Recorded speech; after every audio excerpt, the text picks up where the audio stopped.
Hello, नमस्कार, आदाब, सत श्री अकाल और अस्सलाम वालेकुम। मैं हूं मोहम्मद अहमद काज़मी। लेकर आया हूं खास प्रोग्राम जो फ्राइडे को आप रेगुलर देखते हैं।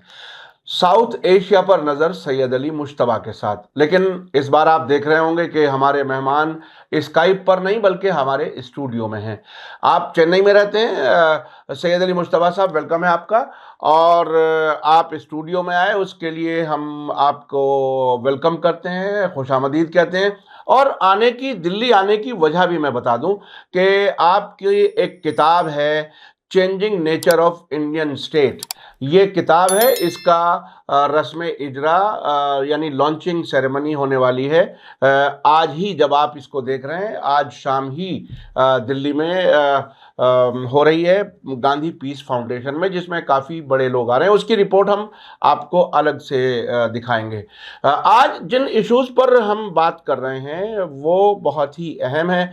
वो इंडिया और पाकिस्तान के बीच ऐसे वक्त में जबकि पाकिस्तान में नई सरकार आई है, हमारे मोदी जी ने उन्हें मुबारकबाद दी है, शहबाज शरीफ को। इसी बीच में एक वाकया हुआ है।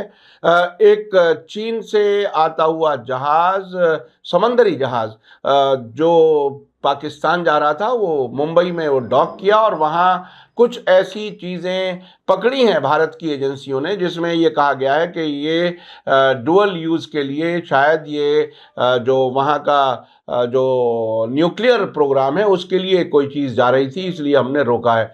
तो ये एक बिल्कुल पहले ही कदम पर जिसे कहते हैं कि बिल्ली रास्ता काट गई वाला हो गया। इस पर क्या कुछ है, इस पर हम बात करेंगे। दूसरा, पाकिस्तान के इलेक्शन के बाद, शहबाज शरीफ की हुकूमत बनने के बाद क्या हालात होंगे, चूँकि वहाँ इमरान खान के जो सपोर्टर्स हैं वो असेंबली चैन से नहीं चलने देंगे, ऐसे इशारे हमें बार बार मिल रहे हैं। उसके अलावा श्रीलंका से एक बहुत ही खबर है, अहम खबर है। रूस, यूक्रेन, इजराइल, ये इन मुल्कों के कुछ लोगों ने वहाँ पर साउथ श्रीलंका में कुछ टूरिज्म इंडस्ट्री पर एक तरह से कब्जा किया है। ये खबर है। बर्मा से भी खबर है, बहुत ही अफसोसनाक खबर है कि नौजवानों को ज़बरदस्ती आर्मी में भर्ती करने की कोशिश की जा रही है। और मालदीव से खबर है कि उन्होंने भारत को ज़रा पीछे रख करके चीन के साथ उन्होंने डिफेंस पैक्ट किया है। तो कई खबरें हैं, आखिर तक ज़रूर देखिएगा। सैयद अली मुश्तबा साहब, वेलकम है आपका। मीडिया स्टार वर्ल्ड को आप वक्त दे देते हैं, उसके लिए बहुत बहुत शुक्रिया आपका। स्टूडियो में एक बार फिर खैर मकदम है। आप बताइए कि ये भारत और पाकिस्तान के बीच मुंबई में क्या कुछ हुआ। क्या ये कुछ और ज़्यादा बढ़ने के इम्कान है, या ये छोटा सा कोई डिप्लोमेटिक एडवेंचर किस्म की कोई चीज़ होगी? जी, सबसे पहले मेरे सामीन को मेरा आदाब, सत श्री अकाल और सलाम वालेकुम। और उसके बाद आपका बहुत बहुत शुक्रिया कि मैं आपके फिर से दूसरी बार आपके स्टूडियो में दिल्ली में जो है मैं बैठा हूँ। अब चलिए हम लोग चलते हैं ख़बर की तरफ। आज जो है हम लोग अपने चर्चा का आगाज़ मुंबई से करते हैं। मुंबई पोर्ट पे जो है एक शिप, जो कि माल्टा की शिप है, मतलब वो उसका जो ओरिजिन है या उसकी जो कंपनी है वो माल्टा की है। वो उसके उस शिप से जो है कुछ कार्गो जो है वो चाइना के पोर्ट से कराची पोर्ट जा रहा था। और वो शिप जो है आकर के मुंबई में डॉक किया उसने, उसको मतलब फ्यूल के लिए और उसको खाने के लिए वो सारी चीज़ें जो होती हैं, वो एक स्टेशन होता है वहाँ पे उन्होंने डॉक किया, जिसको इंडियन एजेंसीज ने इंटरसेप्ट किया।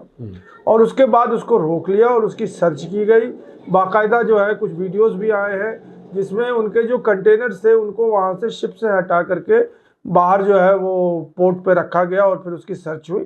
फिर इंडिया ने उसके ऊपर जो है वो एक स्टेटमेंट निकाला जो कि चार पूरे मीडिया में आ गया। बहुत सारे अखबारों ने जो उसको फ्रंट पेज पे लीड स्टोरी बना करके शाया किया कि इंडिया ने उसमें से कुछ ऐसे चीज़ें जो है उन्होंने बरामद की हैं जो कि पाकिस्तान के न्यूक्लियर प्रोग्राम को वो हेल्प करती हैं।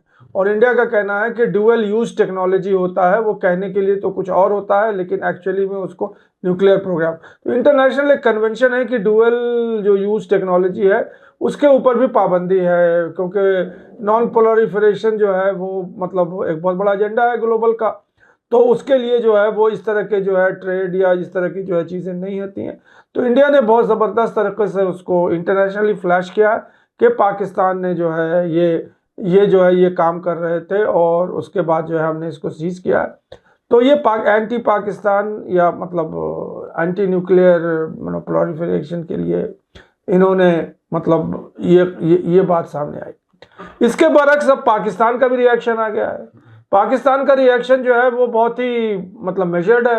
उन्होंने कहा कि मैं एक लेथ मशीन जो है, हमारी कोई प्राइवेट कंपनी जो है उसने चाइना के किसी कंपनी से लेथ मशीन खरीदी थी, जो कि मतलब लेथ तो सारी जगह पे होता है, जो कि इसका एक नॉर्मल एक्टिविटी है, इससे न्यूक्लियर का कोई मतलब ही नहीं है, जिसे आम जबान में, हिंदुस्तानी जबान में खराद की मशीन कहा जाता है। जी जी जी, लेथ मशीन, जी, ताकि सब लोगों को समझ में आ जाए। जी।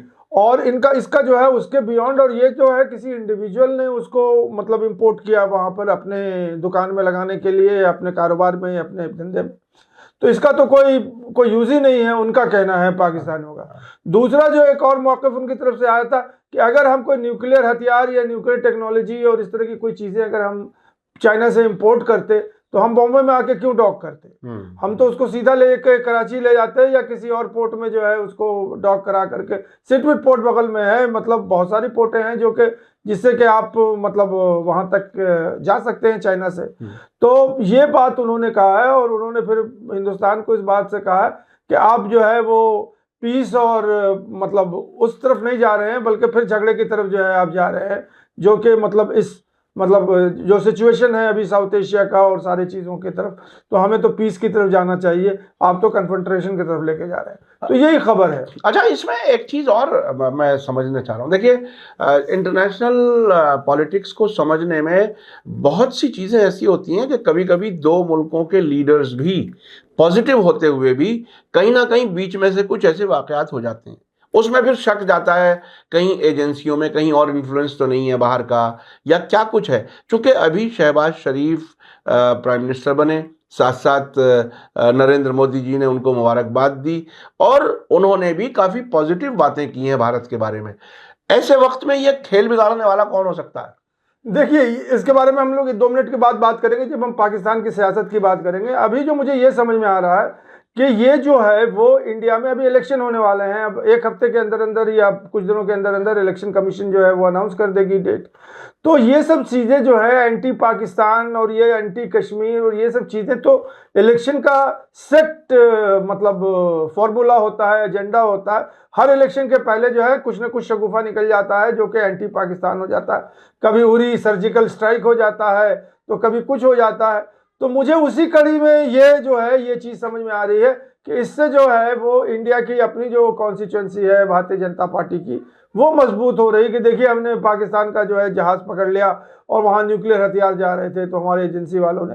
तो मैं इसको इसी तरह से समझता हूँ कि ये 2024 के जो इलेक्शन से पहले जो ड्रामेबाजी होती है, शेडो बॉक्सिंग होती है, उसी का एक नमूना है। हाँ, ये मेरे ख्याल से मेरे सवाल का जवाब आ गया। वो यानी बहुत ज़रूरी नहीं है कि बाहर की कोई ताकत हो, यहीं कुछ इलेक्शन जीतने का एक नुस्खा हो सकता है। अच्छा, अब शहबाज शरीफ जिन हालात में प्राइम मिनिस्टर बने हैं, उसको आप कैसे देख रहे हैं? क्या वो चैन से सरकार चला पाएंगे? क्या कुछ आपको लग रहा है? जी, शहबाज शरीफ बन तो गए हैं, और उनकी बेचैनी की हालत जो है उनकी पहली जो स्पीच हुई थी पार्लियामेंट में वोट टेकिंग के बाद, उसी से जाहिर हो रही थी। वो मतलब इतने ज़्यादा अफसरदा थे, बस उनके आंख से आंसू नहीं गिर रहा था। मैं वो देख रहा था वीडियो। बाकी चीज़ें उन्होंने ये कह के बताई कि पाकिस्तान के जो हालात हैं इसको कोई भी नहीं संभाल सकता है। मैं तो एक छोटा सा आदमी हूँ, जो यहाँ के जो हालात हैं उसमें जो है जो प्रॉब्लम्स यहाँ पे हैं, इन्फ्लेशन के, इकोनॉमिक हालात के, प्राइस राइज के, मतलब हेल्थ केयर के, मतलब हज़ारों प्रॉब्लम, इतने प्रॉब्लम हैं कि यहाँ तो मैं बैठ गया हूँ, लेकिन जो इन प्रॉब्लम्स को जो है मतलब मेरे बस का नहीं है कि मैं इसको सॉल्व करूँ। ये बसरदा उन्होंने नहीं कहा, लेकिन यही बात उन्होंने कही थी कि मैं तो मतलब ये कि कांटों के बिस्तर पर सो रहा हूँ। ये बात उन्होंने जो है मतलब बर्जस्ता कही। उसके बाद उन्होंने जो है भारत से, और उसके बाद जो सबसे इम्पोर्टेंट बात कही है वो भी बता देना चाहता हूँ नाजरीन को, कि वो कश्मीर का मुद्दा उन्होंने उठा लिया, और उन्होंने कहा कि कश्मीर को तो हम छोड़ेंगे नहीं, और कश्मीर हमारे जो है वो शहर है, और ये सब वो सब जो भी कुछ बोलना था जो बोलते आते हैं वही कुछ है।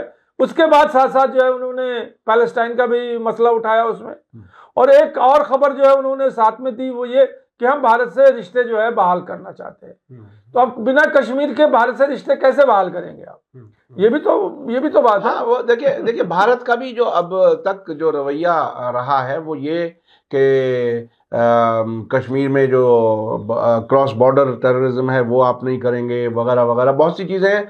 लेकिन कभी कभी भारत की तरफ से ये इशारा भी हुआ है कि कश्मीर को एक तरफ रख करके बायलैटरल ताल्लुकात बढ़ाए जाएं, तो दोनों तरफ एक बड़ा कन्फ्यूजन सा रहता है। शायद दोनों अपनी अपनी कन्वीनियंस से चीज़ों को बदलते रहते हैं। अच्छा खैर, वो तो भारत और पाकिस्तान के बीच में कश्मीर तो हमेशा डिस्कस होता ही है, कभी नरम कभी गरम। अच्छा, अब जो आगे जो मैं बात करना चाहता हूँ वो ये कि मोइज़ू ने क्या किया। मोइज़ू जो मालदीव के प्रेसिडेंट बने हैं, जिनकी मुझे लगता है पहली मुलाकात मोदी जी के साथ प्रेसिडेंट बनने के बाद अबू धाबी में उनकी हुई थी और बहुत अच्छे ताल्लुकात के इशारे किए थे।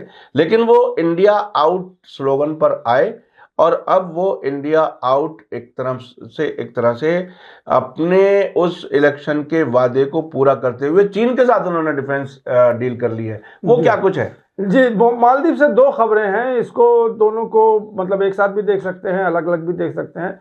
पहली खबर तो वो इंडिया आउट की बात कर रहे हैं। तो अभी ये 10 तारीख को जो आगे अभी आने वाला है, 2-4 दिन के अंदर फर्स्ट बैच ऑफ इंडियन जो सोल्जर्स हैं वहाँ पे वो वापस भारत आ जाएंगे। दूसरी जो बैच है वो 10 मई को आ जाएगी। ये इंडिया ने कमिटमेंट करके दे दिया है कि 10 मई के बाद कोई भी इंडियन सोल्जर्स है वहाँ नहीं होगा। अब उसमें बात अंदर से चल रही थी, जो कि मीडिया में आ रही थी, कि मालदीव जो है मान लिया है कि वो टेक्निकल स्टाफ जो है वो रिप्लेस कर देगा इंडियन आर्मी को।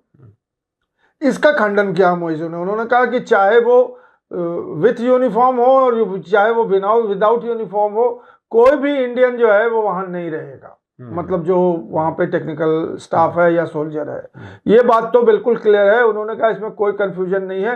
इंडियन सोल्जर चाहे वो टेक्निकल स्टाफ हो चाहे वो सोल्जर हो, कोई यहाँ नहीं रहेगा। मालदीव जो है इसको नहीं अलाउ कर सकता। तो ये जो है उन्होंने पुरानी जो खबरें चल रही थी कि आर्मी की जगह पर, इंडियन आर्मी की जगह पर यहाँ के जो ऐसा लग रहा था कि फेस सेविंग के लिए वो चेंज हो जाएगा और इंडिया अपना काम वही करता रहेगा जो कुछ वो कर रहा है। जी, तो ये खबर उन्होंने बहुत वाज़ेह कर दी है कि कोई भी इंडियन मतलब पर्सनल जो है वो। अच्छा, उसका इंडियन हेलीकॉप्टर का क्या हुआ? जो हेलीकॉप्टर भी तो एक डिस्कस हो रहा था कि वो वहाँ एक हेलीकॉप्टर है, एक ये कुछ ज्यादा नहीं, दो हेलीकॉप्टर है। एक डोनियर एयरक्राफ्ट है, यही उनका वो था जो कि एम्बुलेंस के लिए काम करता था। किसी जगह पे कोई बीमार हो गया तो उसको वहां से लेकर के वो माले ले आते थे, वहां उसकी इलाज करते थे। अभी जो है वो 6 एम्बुलेंस जो है वो चाइना ने ग्रीन एम्बुलेंस जहाज जो है वो दे दी है मालदीव्स को। अच्छा, जो कि इसको रिप्लेस कर रही है, मतलब ये इसको। और उन्होंने कह भी दिया है मोदी साहब ने कि इसको ले जाइए आप, हमें इसका कोई जरूरत नहीं है। हमारे कोई आदमी इसको उड़ाएगा नहीं, हम इसको नहीं करेंगे। ये इंडिया की, हालांकि इंडिया ने उसको गिफ्ट किया था मालदीव को। वो ये था कि उससे वो अच्छा, गिफ्ट की वापसी में देने वाले को कितना एम्बैरेसमेंट होता है कि लेने वाला कहे कि नहीं साहब मुझे गिफ्ट नहीं चाहिए। उनका कि वो तो है ही है। अब उन्होंने 6 जो है एम्बुलेंस, जो एयर एम्बुलेंस होता है वो लाके वहां रख दिया है। वो ग्रीन एम्बुलेंस है। अब वो जो है वही काम करेगा जो इंडियन जो लोग कर रहे थे।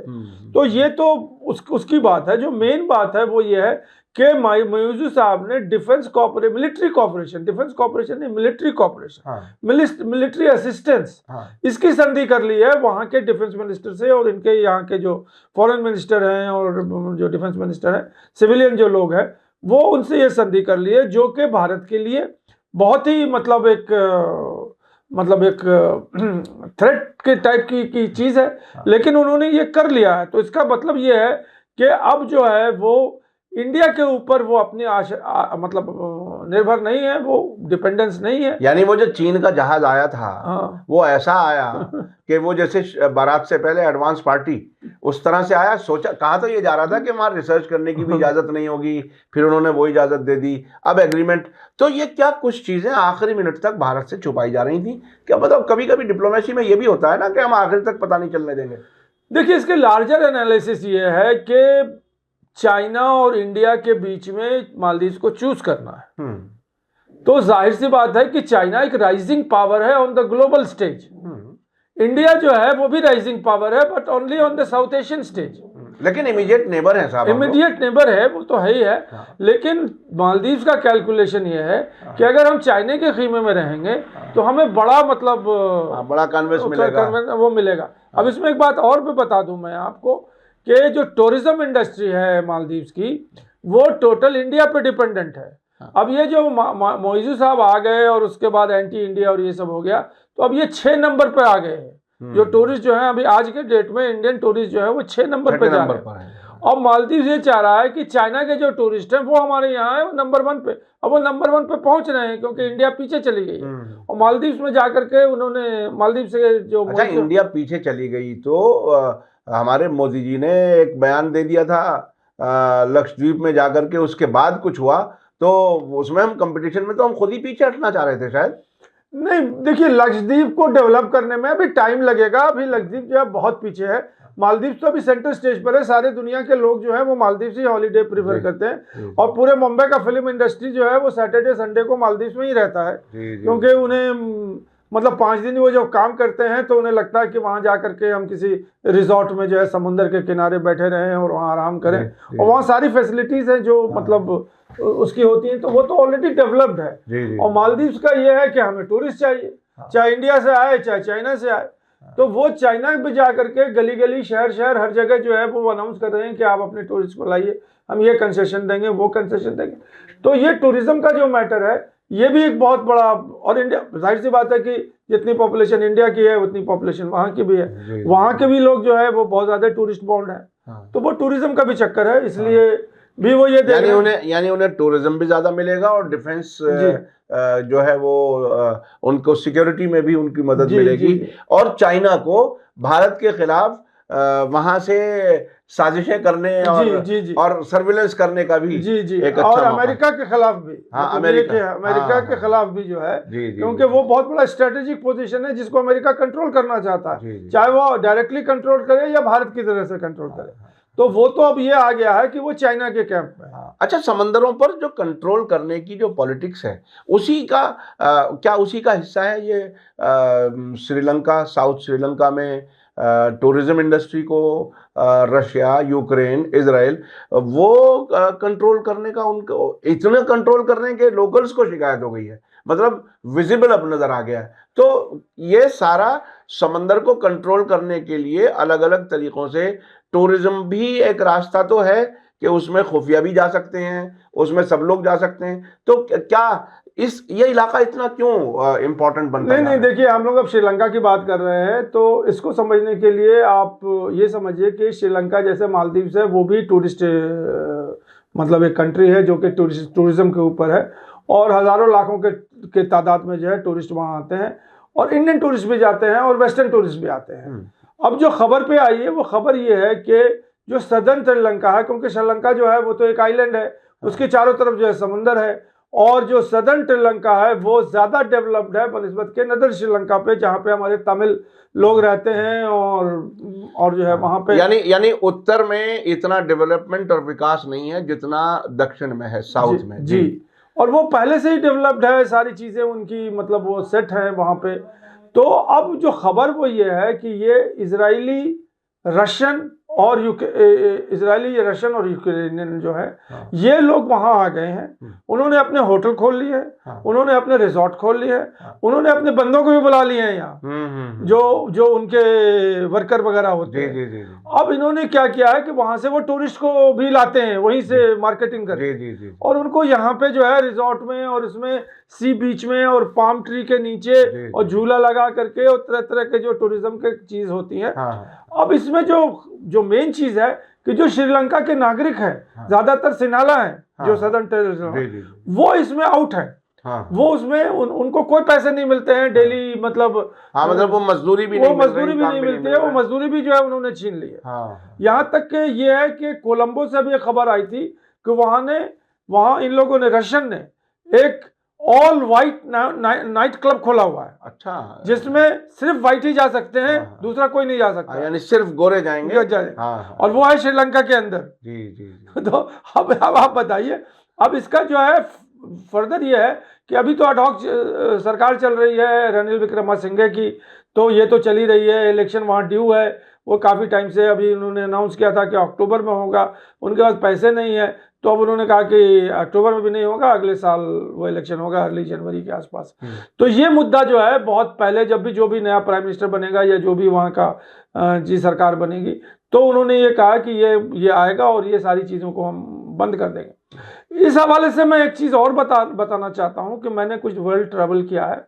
ये जो चीज़ें हैं, ये जो वेस्टर्न लोग हैं, ये मत समझ लीजिए कि वेस्टर्न कंट्री में हर कोई जो है वो लाखों करोड़ों में खेल रहा है और मतलब मेवे मखाने खा रहा है। ऐसी बात नहीं, वहाँ भी भुखमरी बहुत है जी वहाँ भी जो है, वहाँ भी भुखमरी बहुत है। तो इन लोगों ने ये सब जगहों पे अपना रोजगार खोल लिया है और रोजगार इस तरह से खोला है कि पूरी उनकी जो है वो एक तरह से वहाँ पे वो लोकल लोगों से शादी भी कर लेते हैं। मैंने थाईलैंड में देखा, वहाँ पे जो है वो बिजनेस उनके नाम पे हो रहा है, चला वो रहे हैं, और वो जो जिस औरत से शादी कर रहे हैं उसको वो नौकरानी बना करके वहाँ रखे हुए हैं, अपना जो है पूरा वहाँ पे वो बिजनेस चला रहे हैं।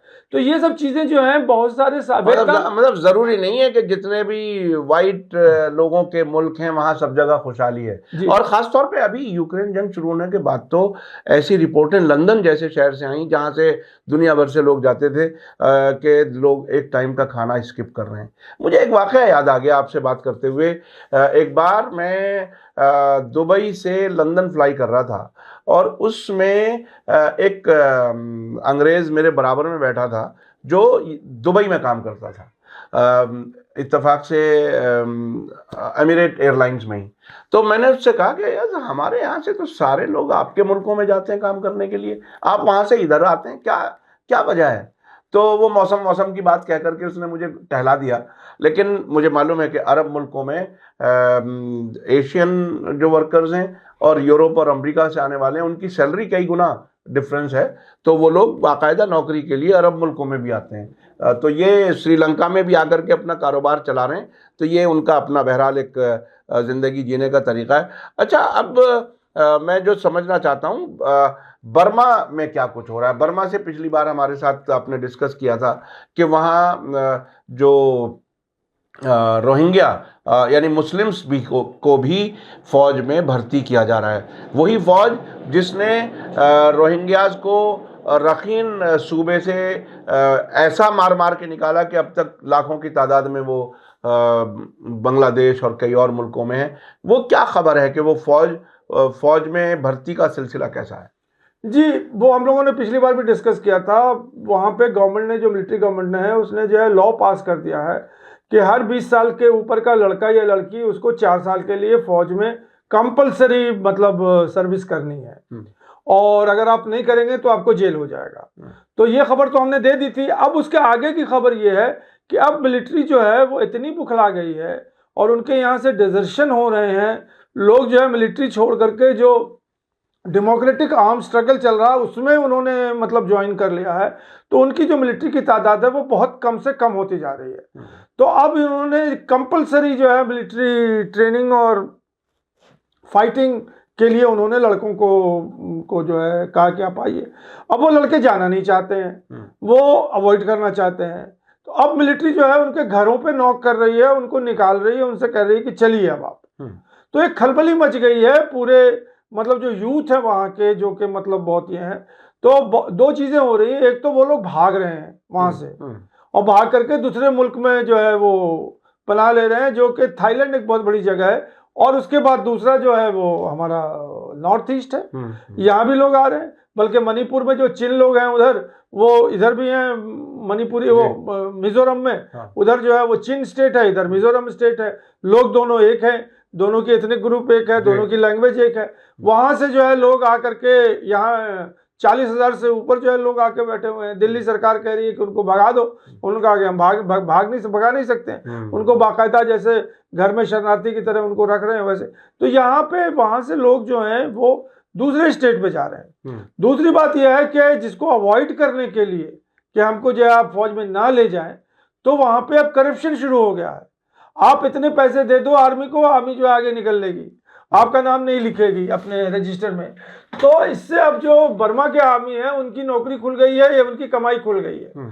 तो ये खबर मैं आपको बताना चाह रहा था कि जब इस तरह से मतलब हालात हैं तो अब कितनी दिन जो है वो बर्मा की जो गवर्नमेंट है या म्यांमार की गवर्नमेंट है वो और चलेगी, क्योंकि जो अपोजिशन है, जो उनके जो डेमोक्रेटिक फोर्सेस हैं, उनका ये कहना है कि अब कुछ हफ्तों की बात है, कुछ महीनों की बात है, जबकि हम पूरे बर्मे पे फिर से कब्जा कर लेंगे, फिर से डेमोक्रेटिक रूल लेके आएंगे। और अब जो है वो अच्छा ये शायद बहुत ही कम इस किस्म का तजर्बा होता है कि कहीं फौजी हुकूमत हो और उसके फिर कमज़ोर होने की खबरें इस तरह से सिलसिलेवार आए, जिस तरह से आपने पहले भी बताया था कि वहाँ कुछ इलाकों में बाकायदा फ़ौज ने सरेंडर कर दिया और चले गए, यानी जो उनकी ज़बान में सेपरेटिस्ट हैं उनके हाथ सरेंडर करने। तो ये बिल्कुल अलग किस्म का तजर्बा नहीं है। ये आमतौर पे फ़ौज ताकत का इस्तेमाल करके हर जगह अपने कंट्रोल रखती है, यहाँ क्या कुछ है? नहीं, देखिए, उसको समझने के लिए आपको बर्मा को समझना पड़ेगा कि बर्मा है क्या। बर्मा जो है वो एक ट्राइब है, एक लैंग्वेज है। उस लैंग्वेज के अलावा जो है 7, 8, 9, 10 उनके प्रोविंसेस हैं जो कि बिल्कुल सेपरेट हैं, मतलब उनकी सारी चीज़ें अलग हैं, वो चीज़ें हैं। तो ये डोमिनेशन जो है, ये वही वाली बात आ जाती है कि मतलब एक ट्राइब जो है वो इंक्लूसिव सरकार नहीं है उनकी, उनका रिप्रेजेंटेशन नहीं है। तो जब इंक्लूसिव सरकार नहीं है तो वहाँ सेपरेटिज्म है, सेपरेटिज्म के बाद जो है वो है। तो देखिए, हर कंट्री जो है वो इंग्लैंड नहीं होता है, जी। जहाँ से वेस्टमिंस्टर मॉडल ऑफ डेमोक्रेसी शुरू हुई है। और हिंदुस्तान जहाँ ऋषि सुनक भी प्राइम मिनिस्टर बन सके। जी नहीं, और वो जैसे हिंदुस्तान के मुल्क में भी जो है तरह तरह के लैंग्वेज बोलने वाले, तरह तरह के स्टेट्स हैं, उन सबको आप एक तरफ जो है अगर आप फोर्स से बांधेंगे तो नहीं बन सकता। जी। तो मिलिट्री जो है वो फोर्स से बांधना चाह रही है पूरे गवर्नमेंट को या पूरी सरकार को या पूरे इसको। मिलिट्री का कहना है कि अगर हम जो है फोर्स इस्तेमाल नहीं करेंगे तो बर्मा तो टूट जाएगा और अलग अलग प्रोविंस से अलग अलग कंट्री बन जाएगी। तो बर्मा जो है उसको समझने के लिए हर कंट्री का अपना अपना डायनामिक्स होता है, इंडिया का अपना अलग डायनामिक्स। बिल्कुल। बहुत बहुत शुक्रिया सैयद अली मुश्तबा साहब, आप हमारे स्टूडियो आए और आपने फिर भी बाकायदा वक्त निकाला इस प्रोग्राम के लिए। आपकी काफ़ी मसरूफियात हैं दिल्ली में, आपकी किताब का इनाग्रेशन हो रहा है, आज ही हो रहा है जब हम इस वीडियो को लोगों के सामने पेश कर रहे हैं। बहुत बहुत शुक्रिया। इसी के साथ मुझे दीजिए इजाज़त। धन्यवाद, शुक्रिया। जय भारत, जय हिंद। मीडिया स्टार वर्ल्ड के और वीडियो देखने के लिए हमारे चैनल को सब्सक्राइब करें और सीधे नोटिफिकेशन पाने के लिए बेल आइकन दबाएं। और अगर हमारी खबर सच्ची और अच्छी लगे तो अपने व्हाट्सएप, इंस्टाग्राम, फेसबुक और ट्विटर अकाउंट पर ज़रूर शेयर करें।